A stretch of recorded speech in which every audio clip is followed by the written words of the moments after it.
জন্য জানো, আমি বাইরের লোকের কাছে, আমার অফিসের কলিগদের কাছে আমি তোমার নামে অনেক সুনাম গাই যে আমার অনেক স্ত্রী ভালো, 5 ওয়াক্ত নামাজ করে পর্দাশীল, তার মধ্যে কোনো মেয়ে হয় না। কিন্তু তুমি ভিতরে ভিতরে এতটা তোমার নোংরামো, এতটা নষ্টামো, সেটা তো আমি কল্পনাও করতে পারিনি।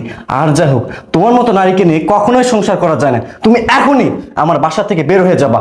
আর এই তোর ম্যাডাম তোর সাথে দিনের পর দিন এমনটা করতেছিল, তুই তো আমাকে বলতে পারতি। আরে বেঈমান, তোর অবস্থানটা তুই ভুলে গেলি কোথায়? তুই পাগলের মতো রাস্তায় ঘুরতি, সেখান থেকে তোকে তুলে এনে আমার বাসায় আমি চাকরি দিয়েছি। তাছাড়া আমরা নিজেরা যা খেয়েছি তোকে তাই খাওয়াইছি। তুই কখনো গার্ড মনে করি নাই, নিজের ছোট ভাই মনে করেছি। আর তুই কিনা আমার বউয়ের সাথে এমন নষ্টামা করেছিস।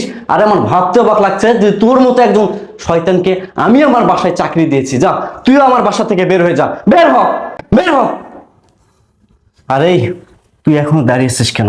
যা, বের হ। আমার ভুল হয়ে গেছে, আমাকে ক্ষমা করে দাও।